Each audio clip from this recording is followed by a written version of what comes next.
masa lalu.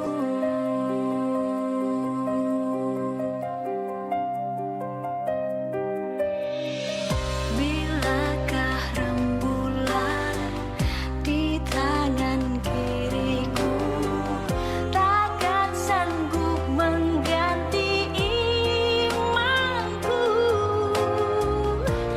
Jiwa dan raga ini, apa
Ya, Assalamualaikum warahmatullahi wabarakatuh. Selamat sore pendengar dimanapun Anda berada. Alhamdulillah kembali menyapa ruang dengar Anda di Pro 1 RRI Makassar untuk edisi hari ini Jumat 18 November 2022 ini dalam program Titian Ilahi di episode ke-1105 di kesempatan sore hari ini.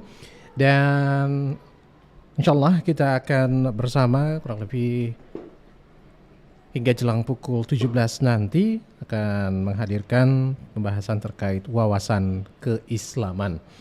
Dan insya Allah juga akan dibawakan oleh Bapak Ustadz Dr. Haji Muhaimin Badarudin MAG. Beliau adalah dosen dari Fakultas Ilmu Pendidikan Universitas Negeri Makassar.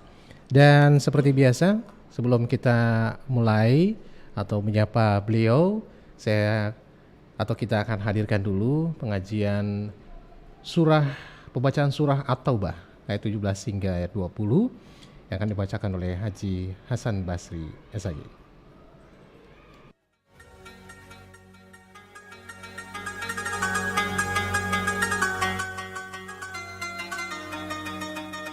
أعوذ بالله من الشيطان الرجيم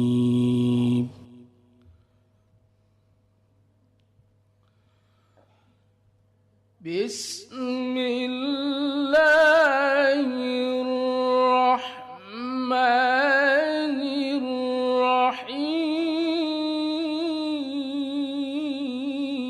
الرحيم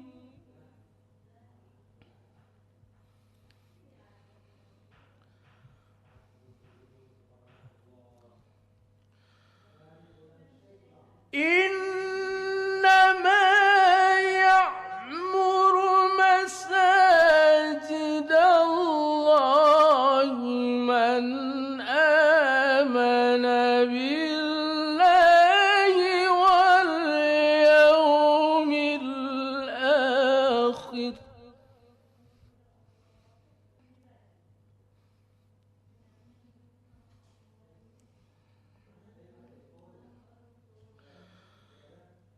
وأقام الصلاة وآتى الزكاة ولم يخش إلا الله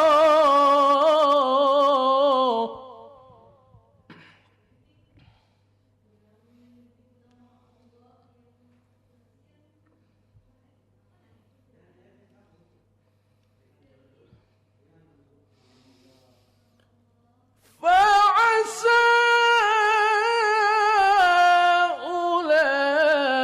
أولئك أن يكونوا من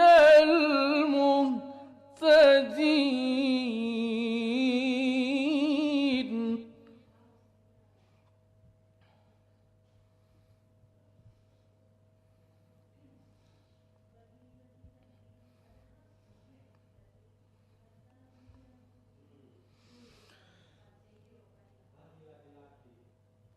أجعلتم سقاية الحاج وعمارة المسجد الحرام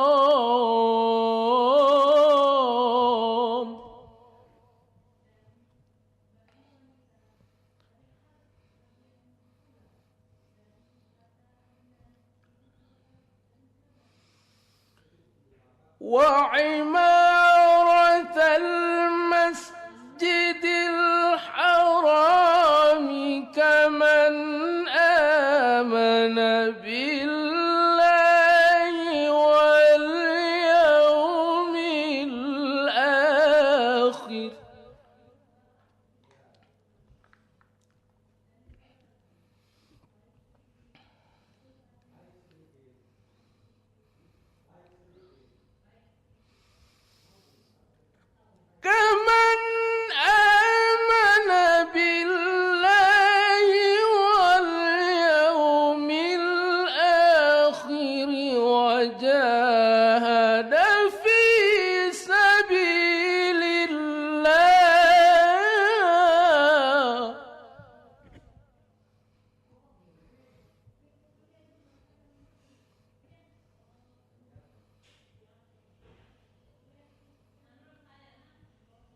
لا يستوون عند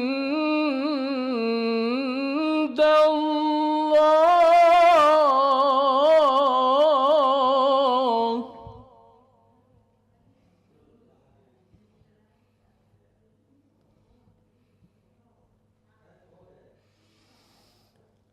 لا يستوون عند الله والله لا يهدي القوم الظالمين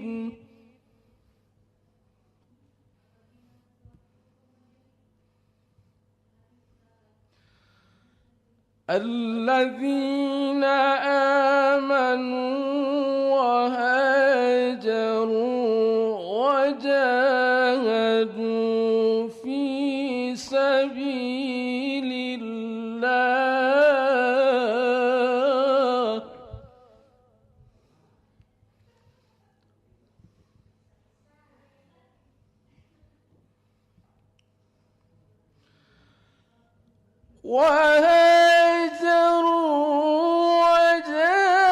وجاهدوا في سبيل الله بأموالهم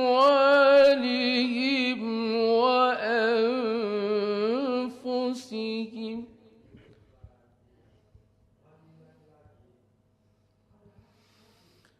أعظم درجة عند الله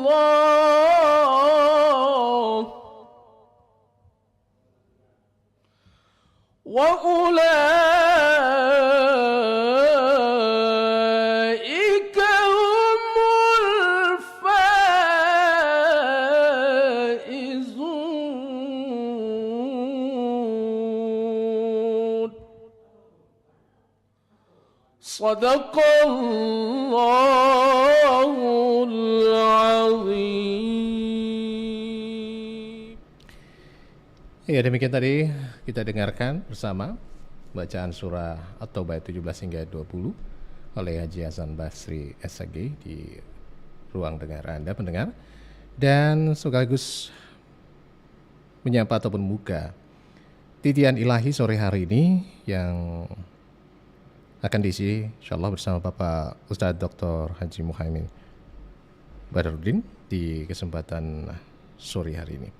Langsung saja saya menyapa beliau terlebih dahulu. Assalamualaikum warahmatullahi wabarakatuh, Pak Ustadz.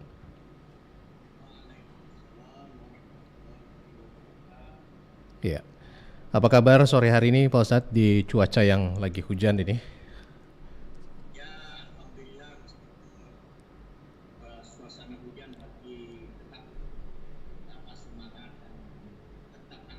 Alhamdulillah. Baik. Kita bersama di Pro Sateri Makassar, khususnya di program Titian Ilahi yang hadir kembali di setiap Jumat sore ya di 94,4 FM dan juga di beberapa media sosial kami di fanpage Facebook di RRI Makassar dan juga kanal YouTube kami. Baik, sore ini kita akan menghantarkan di ruang dengar Pro1 terkait wawasan keislaman ya yang akan nanti diantarkan pendengar oleh Pak Ustadz kita, dan Anda bisa menyimak dulu beberapa menit kebersamaan kita mendengarkan tausiah Pak Ustadz, kemudian nanti ada sesi tanya jawab di line interaktif 082133339440 terkait topik ulasan ataupun yang dihadirkan di kesempatan sore hari ini.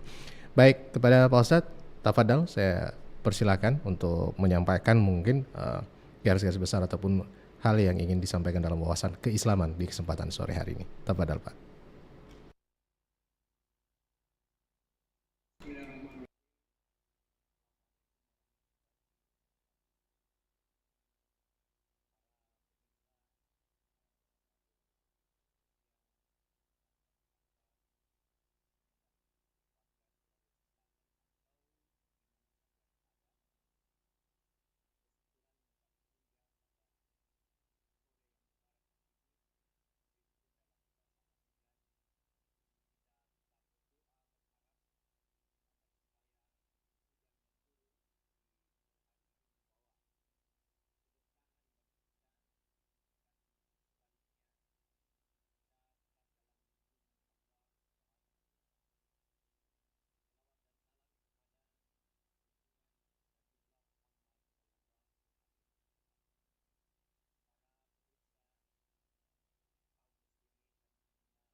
Baik, terima kasih Pak Ustadz terkait topik kita di sore hari ini, wawasan keislaman. Dan mengundang Anda pendengar dimanapun berada mungkin yang sedari tadi bersama kami atau mungkin baru bergabung di FM 94,4. Kesempatan sore hari ini kita buka line telepon untuk Anda bisa berinteraksi bersama Pak Ustadz di 082133339440. Mungkin bila mana Anda ingin berdiskusi atau mungkin ada yang ingin ditanyakan ya seputar topik kita sore hari ini dalam titian ilahi, yaitu wawasan keislaman. Baik, mungkin sembari menanti partisipasi pendengar ini Pak Ustadz, terkait wawasan keislaman tentunya juga mungkin ada hal sedikit yang saya mau tanyakan juga bahwa kalau terkait wawasan keislaman itu artinya juga dengan banyak belajar begitu Pak Ustadz ya. Tentunya untuk tahu memperluas wawasan kita dalam Islam ya tentunya banyak belajar khususnya membaca. Nah di zaman sekarang ini banyak hal yang mungkin generasi sekarang kita tidak lagi begitu ya, tidak lagi seperti mungkin para pendahulu begitu ya. Yang menanamkan dan ditanamkan wawasan Islam itu dengan baik sebagaimana orang-orang tua dulu mungkin mengajarkan. Nah sekarang dengan berbagai macam tantangan media dan sebagainya itu justru melunturkan wawasan keislaman ataupun juga untuk kita mau belajar lebih banyak padahal sudah ada media itu ya, tapi bukan itu yang dipelajari, bukan keislaman kita yang digali lebih dalam, tapi hal-hal negatif justru. Nah, bagaimana Pak Ustadz melihat ini? Memang kita mensyukuri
pada hal-hal yang baik. Jadi kita tidak menolak kemajuan teknologi, hanya saja Islam itu mengatur, ya. Jadi pada dasarnya tidak ada yang dilarang dalam Islam. Saya ingin menyebutkan misalnya berpakaian. Berpakaian itu tidak ada yang dilarang dalam Islam. Hanya saja disesuaikan dengan tempat atau kondisinya. Ya. Di mana kita bisa terbuka. Kalau di rumah boleh Anda tidak pakai jilbab, ya kan? Boleh terbuka. Tapi yang diatur dalam Islam itu ketika kita keluar dari rumah berinteraksi sosial, maka disitulah ada aturan-aturan yang harus ditegakkan untuk kebaikan bersama. Jadi dalam hal ini teknologi informasi justru bisa sangat mendukung di dalam dakwah Islam. Ya, kembali kepada kita, teknologi informasi ini kita mau arahkan kemana? Ya, apakah ke arah yang baik ataukah ke arah yang buruk? Dan tentu hal-hal yang buruk ini tidak bisa kita tolak karena memang dari awal Allah sudah menciptakan neraka dan surga. Jadi ya, kita juga tidak mungkin bahwa semua orang lurus semua, baik semua, karena pasti juga nanti ada yang harus masuk ke neraka dan ada yang harus masuk ke surga. Ya, jadi saya kira demikian, Pak. Ya, jadi Islam tidak tidak alergi atau tidak anti dengan kemajuan teknologi ya, bahkan justru bisa membantu begitu kita untuk lebih banyak belajar justru ya, mendapatkan ilmu, mendapatkan media untuk kita berinteraksi, mengenal lebih dalam ataupun belajar lebih dalam terkait keislamannya kita ya. Nah, kita masih undang juga pendengar kita mungkin dimanapun berada sore hari ini yang mungkin di cuacanya lagi dingin-dingin begini, yang lagi hujan ya seputaran Makassar dan Sulawesi Selatan, mungkin di beberapa daerah. Mudah-mudahan sehat semuanya nih dan juga dilindungilah ya. Nah, kalau Pak Ustadz tadi mungkin sempat menghantarkan bahwa bagaimana manusia, kita juga dalam Islam, bagaimana kita juga harus peduli dengan alam. Nah, ini ada sangkut pautnya juga nih Pak Ustadz ya. Bagaimana kita saat ini mungkin menghadapi musim penghujan seperti ini ya. Ini ada wawasan keislaman juga yang perlu diamalkan.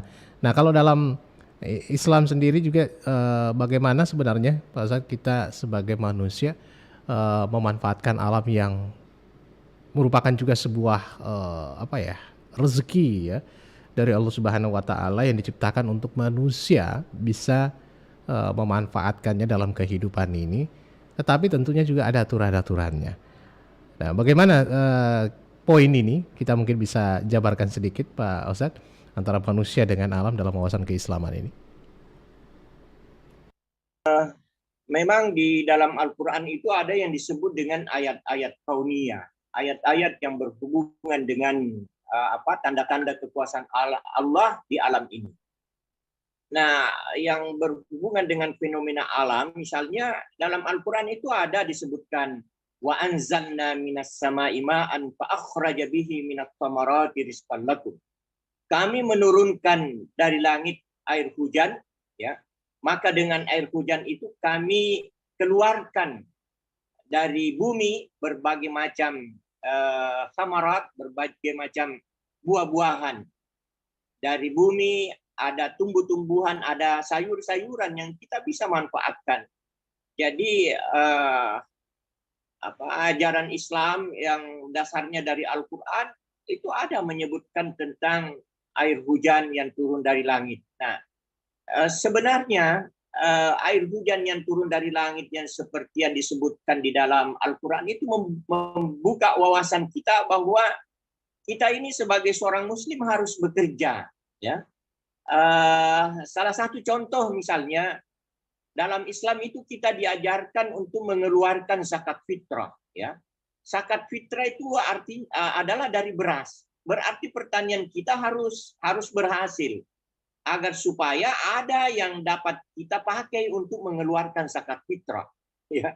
Jadi dalam hal ini yang saya maksudkan itulah tadi bahwa wawasan keislaman itu tidak hanya bicara tentang ibadah semacam salat semata, malah di dalam suratul Jum'ah karena ini adalah hari Jumat itu ada disebutkan فَإِذَا قُضِيَتِ الصَّلَاةُ فَانْتَشِرُوا فِي الْأَرْضِ وَابْتَغُوا مِنْ فَضْلِ اللَّهِ wadhkurullaha katsira la'allakum tuflihun.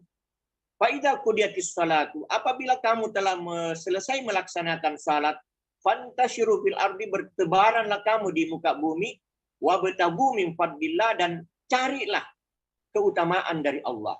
Jadi yang pegawai silahkan melanjutkan aktivitasnya, yang petani silahkan bertani, yang pedagang silahkan berdagang. Jadi Islam itu begitu luas apabila kita melihat landasannya dari ayat-ayat Al-Quran.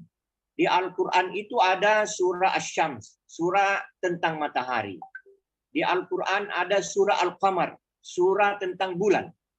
Di dalam Al-Quran ada surah An-Najm, surah tentang bintang.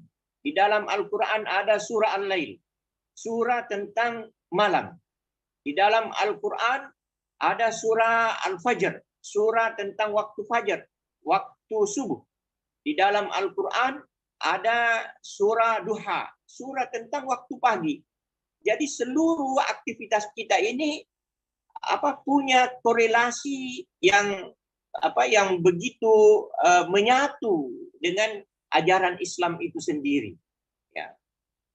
Di ajaran Islam misalnya jam 4 subuh kan sudah berkumandang ayat-ayat suci Al-Quran dari masjid ke masjid.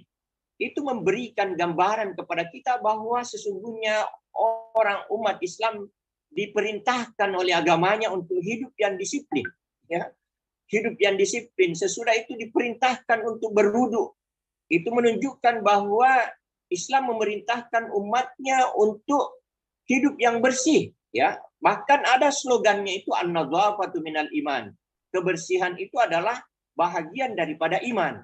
Nah, kalau misalnya terjadi banjir di Makassar ini karena saluran air kita mampet, ya, got kita tersumbat, itu tidak terlepas dari perilaku pola hidup sebahagian besar masyarakat Makassar yang mengaku Muslim. Kalau mayoritas Muslim ini menyadari ajaran agamanya bahwa kebersihan itu adalah bahagian daripada iman, maka kita tidak akan menyaksikan bahwa ada orang yang seenaknya saja membuang sampah bukan pada tempatnya. Nah, kalau itu yang terjadi, itulah tadi akhirnya alam ini tidak bersahabat dengan kita. Padahal ajaran Al-Quran memerintahkan kita untuk mengelola dan memelihara alam ini dengan sebaik-baiknya agar supaya mendatangkan manfaat bagi kita, bukan justru sebaliknya. Iya. Memanfaatkan alam ini sebaik-baiknya, bukan justru sebaliknya menghancurkan alam ini dengan begitu saja ya. Nah, ini tentunya akan kembali juga ke manusia nantinya. Baik, kita persilahkan dulu pendengar kita, mungkin ada yang ingin bergabung. Silakan. Halo, assalamualaikum. Waalaikumsalam warahmatullahi wabarakatuh. Iya, dari siapa Pak? Di mana? Dari Mustahan di Cendrana Baru, Maros. Baik, Pak Mustahar, Cendrana Baru, Maros. Baik, ada pertanyaan Pak Ustadz kepada Pak Ustadz? Ya, yang ini saya mau tanyakan Pak Ustadz. Karena selama ada yang dinamakan pandemi, ada satu kampung yang saya rasakan tidak ada awasan keselamatan sama sekali, tidak terasa. Karena kita masuk itu, kita tidak pernah lagi mendengar suara azan, kita tidak pernah lagi mendengar cerita-cerita masalah agama, tapi yang ada cuma politik dan urusan dunia saja. Apakah ini bukan merupakan asap dari Allah Subhanahu wa Ta'ala untuk menjauhkan kita dari iman, Ustaz? Itu saja saya tanyakan, Ustaz. Assalamualaikum warahmatullahi wabarakatuh. Waalaikumsalam warahmatullahi wabarakatuh. Terima kasih nih Pak Mustahar di Cendrana Baru, Maros ya. Baik, ini selama ada pandemi nih katanya Pak Ustadz ya, ada satu kampung yang sejak pandemi itu tidak lagi terdengar keislamannya di dalam, tidak ada lagi mungkin kumandan azan ataupun mungkin aktivitas keislaman. Yang ada ini adalah hanya politik dan urusan dunia saja. Nah, apakah perubahan momentum seperti ini yang terjadi merupakan tanda sebuah azab dari Allah Subhanahu wa taala? Ya, tafadhal Pak Ustaz. Bagus sekali pertanyaan dari Bapak Mustahar. Mustahar. Kita tahu kalau di Maros itu syukur masih ada hutan lindung ya. Dan bumi Maros yang indah, ada bantimurung ya. Begitu juga pengairannya di Maros terkenal sehingga pertanian subur ya. Nah, adapun yang berhubungan dengan pandemi, saya kira atau kita tahu bersama itu sudah mulai berubah. Ya, jadi kalau dulu kewajiban pakai masker, sekarang kan sudah tidak demikian. Ya, Jumat sekarang sudah bebas kita lakukan, demikian juga sholat-sholat 5 waktu. Adapun yang saya kira ini bukan merupakan azab, tapi merupakan ujian bagi kita. Ya, ujian bagi kita. Jadi bagi orang yang beriman itu ujian bagi kita. Ada pandemi COVID-19, mungkin ada yang salah di antara kita, ya, sehingga dengan ujian dari Allah itu kita bisa kita bisa lebih banyak berzikir, mendekatkan diri kepada Allah Subhanahu wa taala. Karena ada satu hal juga yang menarik ketika pandemi itu, ada orang misalnya tidak pernah sebenarnya dia sholat Jumat, ya. Tapi begitu dilarang sholat Jumat justru dia mau. Dia protes. Jadi justru paling lantang begitu Pak Ustaz ya. Dia lantang begitu, kenapa sekarang salat? Nah, berarti kan ada unsur kesadaran di situ, kesadaran beragama justru ketika dilarang. Ya. Jadi Bapak Pak Mustahar. Ya, hal-hal yang kita hadapi selama ini saya kira itu merupakan ujian bagi kita. Adapun yang berhubungan dengan politik, ya tentu politik ini juga penting. Yang utama adalah politik yang beretika, yang bermartabat, ya, bukan politik yang saling menjatuhkan. Karena Islam juga perlu untuk tahu tentang tatanan politik, ya. Karena kalau kita tidak terlibat juga di situ, nah siapa nanti yang mewakili kita di legislatif, ya? Siapa yang mewakili kita di pemerintahan, ya, begitu seterusnya. Jadi perlu juga keterlibatan kita di dalam berpolitik. Hanya saja itu yang dalam Islam itu adalah politik yang santun, yang sipakatau, ya, yang manusiawi, tidak saling mencela, tidak saling menjelekkan. Karena kalau kita meninggalkan politik, tentu nanti diisi oleh orang-orang lain, ya, yang duduk di DPR bisa saja orang-orang yang tidak atau yang kurang agamanya. Jadi Islam harus untuk terlibat juga di bidang politik. Yang penting politiknya itu adalah politik yang sesuai dengan nilai-nilai keislaman, sesuai dengan nilai-nilai kemanusiaan, sipakatau, sipakalap diri, ya, sipamani-mani. Ya, itu saya kira jawaban saya untuk Pak Mustahar. Baik. Ya, itu bukan azab tapi ujian bagi kita, Pak Ustadz ya. Iya. Dan masih banyak lagi tentunya contoh-contoh ujian di sekitar kita yang bisa jadi pelajaran buat kita semua. Baik, kita masih mengundang Anda mungkin di belakang Pak Mustahar, silakan di 0821 3333 9440. Kita masih bersama dengan Bapak Ustadz Dr. Haji Muhaimin Badarudin di kesempatan sore hari ini. Wawasan keislaman. Mungkin memang topiknya kita agak mencakup bisa meluas nih kalau membahas wawasan keislaman ya, karena begitu banyak aspek yang bisa masuk di pembahasan kita sore hari ini Pak Ustadz ya. Baik. Itu hubungan kita dengan alam, kemudian bagaimana menyikapi yang dikatakan tadi ujian dan azab ya. Bagi kita itu disikapi bagaimana dalam pandangan Islam juga yang sudah dijelaskan. Nah, untuk Anda yang lainnya mungkin bisa bergabung juga di WhatsApp. Silakan di 0821 3333 9440 bila mana ada pertanyaan yang Anda ingin sampaikan kepada Ustadz, silakan melalui line WhatsApp ya. Tapi jangan telepon di WhatsApp-nya, tapi kirim pesannya ke WhatsApp, nanti kita akan bacakan. Baik. Sudah ada lagi yang ingin bergabung selain Pak Mustahar di Maros? Kita persilahkan lagi. Halo, Assalamualaikum. Waalaikumsalam. Iya, dari siapa Pak, di mana? Pak Nafi Pasar Terong. Pak Hanafi, Iya. Pasar Terong, Makassar. Iya, Pasar Terong ya. Iya, ada pertanyaan kepada Pak Ustadz terkait Assalamualaikum Pak Ustaz. sore hari ini?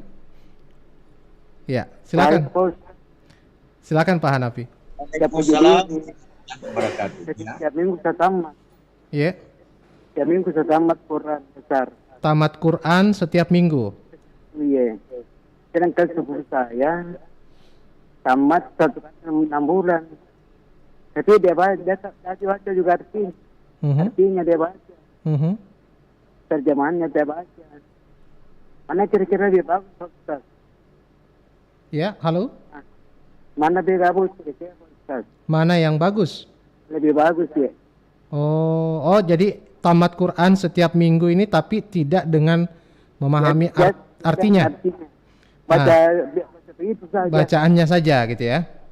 Oke, ada saudaranya yang bisa tamat Setelah 6 bulan. sekali baca terjemahan. 6 bulan tapi dengan makna dan artinya itu dipahami gitu ya. Iya. Oke, mana yang lebih bagus? Baik, terima kasih Pak Hanafi di Makassar. Kita langsung. Assalamualaikum. Waalaikumsalam warahmatullahi wabarakatuh. Kita langsung ke Pak Ustadz. Nah, ini permasalahan dari saudara kita nih Pak Ustadz, Pak Hanafi di Pasar Terong, Kota Makassar. Beliau ini bisa baca Quran atau tamat Quran itu setiap minggunya Pak Ustadz. Ya. Kemudian tapi dibandingkan dengan ada saudaranya yang bisa tamat itu sampai beberapa bulan begitu bisa tamat Quran. Namun itu tamatnya dengan maknanya ataupun mengetahui arti atau bacaan-bacaan yang sudah dihafalkan ini. Nah, bagusan yang mana ini katanya Pak Ustadz? Baik.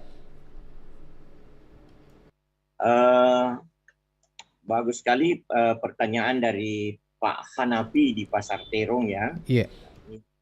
Dekat rumah ini Pak Hanafi. Saya diputarani Pak Hanafi. Bacaan Al-Quran yang tamat setiap pekan misalnya, kemudian ada juga yang membaca Al-Quran tapi mengetahui terjemahannya dan seterusnya. Mana yang lebih bagus? Kalau jawaban saya semuanya bagus sesuai dengan nawaitunya. Nawaitunya ya, kembali ke situ ya.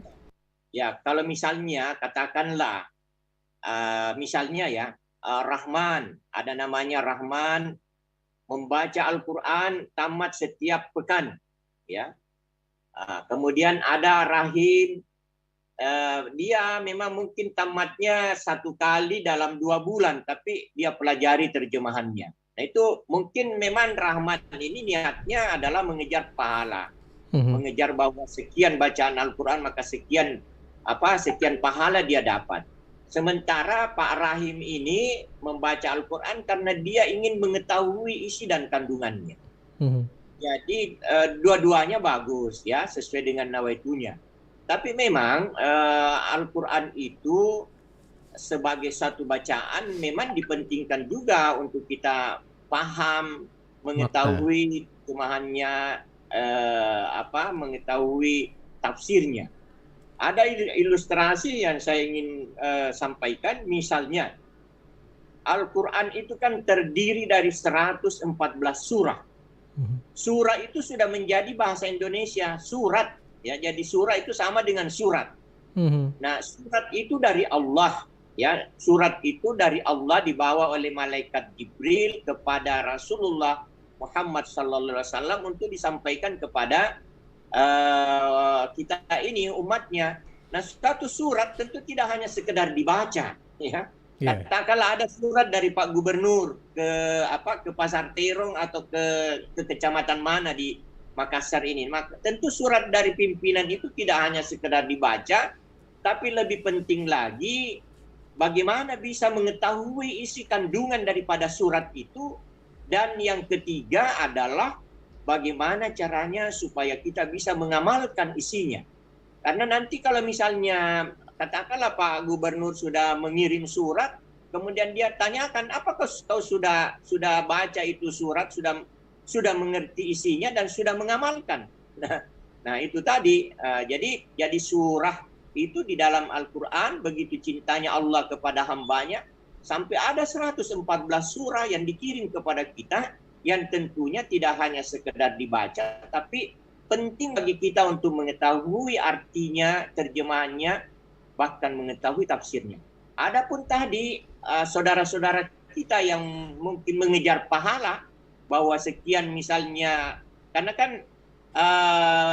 pahala yang ada di dalam Al-Quran itu misalnya alif lam mim, itu tidak satu paket pahala itu, tapi alifnya satu pahala, lamnya satu pahala, dan mimnya juga masing-masing satu huruf.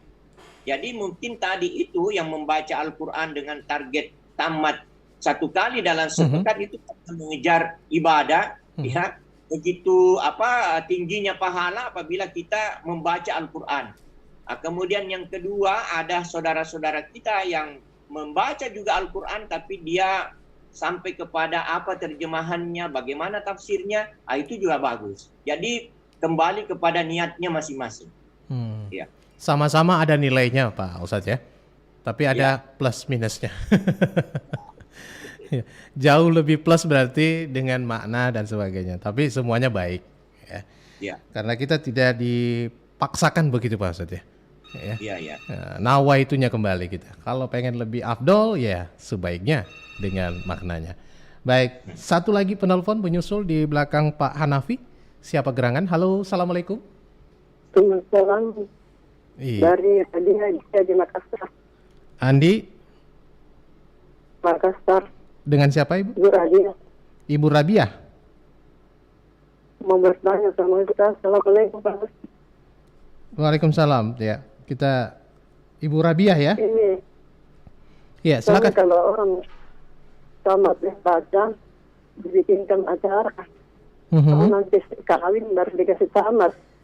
Mana ini yang dikasih gitu kan tidak. Yang ini sementara dan di surat 2 ayat 5 lebih jelas jadi itu maknanya itu pelanggaran di hari Sabtu. Sampai selesai. Terima kasih. Assalamualaikum. Waalaikumsalam warahmatullahi wabarakatuh. Baik, terima kasih. Kalau nggak salah dengar, saya Ibu Rabiah ya di Makassar. Baik, ini pertanyaannya Ibu Rabiah di Makassar, Pak Ustadz. Biasanya orang kalau hatam Quran itu dibuatkan acara. Terus ada juga istilah saat akan menikah itu ditamatkan, ya ada istilahnya ditamatkan dalam adat istiadat kita itu. Nah ini maknanya apa ya, nilai ibadahnya itu gimana Pak Ustadz? Ya, karena nawaitunya tamat hatam Quran bikin acara, emang itu seperti itu atau juga dengan satu syarat untuk apa ya, menikah misalnya pesta kawin itu harus ada apa ya, ditamatkan Quran begitu istilahnya. Baik, gimana nih Pak Ustadz? Ya, terima kasih dengan Ibu Rabiah di Makassar tentang tradisi-tradisi kita. Misalnya di dalam pernikahan ada acara penamatan Al-Quran. Ya. Memang yang perlu kita renungkan, bahagian dari kemujizatan Al-Quran itu ada dua. Ya. Ada dua. Pertama, Al-Quran itu cocok untuk segala umur. Ya. Anak-anak, remaja, sampai kakek-kakek, nenek-nenek baca Al-Quran itu tepat semua. Kemudian Al-Quran tepat juga untuk segala situasi. Pernikahan, ada anak lahir dibacakan Al-Quran. Kemudian ketika pernikahan, bahkan orang meninggal pun kalau ada bacaan Al-Quran, itu ada rasa kesyahduan. Memang di dalam Al-Quran ada disebutkan wa nunazzilu minal Qur'ani ma huwa syifaa'un wa rahmatun lil mu'minin. Kami turunkan dari Al-Quran itu adalah menjadi obat dan rahmat bagi orang-orang yang beriman. Jadi di samping itu ada hadis Nabi. Nawwiru buyutakum bis salati wa qiraatil Qur'an. Terangilah rumahmu dengan salat dan bacaan-bacaan Al-Quran. Jadi ketika ada acara-acara pernikahan, nianjo nikah nama patamak Quran, kalau di Makassar ini, Patamak Quran, ya. Patamak Quran, ya menamatkan Al-Quran itu diharapkan dengan keberkahan dengan bacaan Al-Quran itu, maka penghuni yang ada di rumah itu mendapatkan hidayah atau cahaya. Mudah-mudahan yang akan menikah itu mendapatkan keberkahan di dalam pernikahannya. Jadi sebenarnya itu nawaitunya. Niatannya. Ya. Nawaitunya.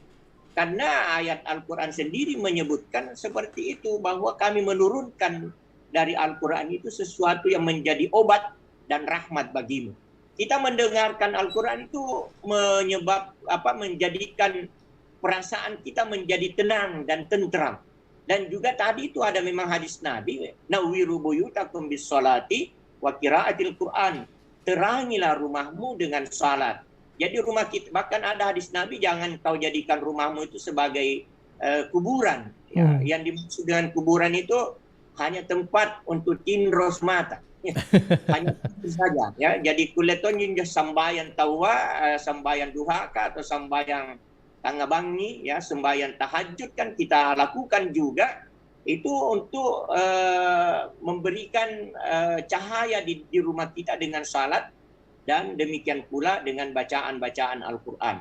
Bahkan ada hadis Nabi juga menyebutkan bahwa seseorang yang bersujud di rumahnya itu, maka syaitan berlari, tidak mau mendekati satu rumah yang di dalamnya ada orang-orang yang bersujud. Ya, jadi kita sujud di masjid ketika salat jamaah, kemudian kita sujud di rumah kita ketika kita melaksanakan salat-salat sunat, semacam salat tahajud ataukah salat duha. Jadi tradisi kita pada saat pernikahan misalnya, ataukah pada saat akikah atau kegiatan-kegiatan lain dengan bacaan-bacaan Al-Quran, itu tadi ada dua, untuk memberikan ketenangan dan ketenteraman, dan yang kedua untuk memberikan hidayah, keberkahan. Semoga orang-orang yang membaca Al-Quran ketika malam Gorontigi, malam paci, malam pacar, ya. Malam pacar, maka mudah-mudahan yang membaca jika mantonjo nengal langgar kinjo bacaan Quran, yang mendengarkan bacaan Al-Quran itu dapatkan semua keberkahan. Ya, saya kira itu. Jadi Rabiah, nawaitunya kembali lagi ya di situ ya. Ada makna dan tujuan yang ingin dicapai agar berkah pembacaan suci Al-Quran itu juga mengenai pada sang calon pengantin, kepada termasuk juga tadi dicontohkan Pak Ustadz ya, di penghuni rumah ya.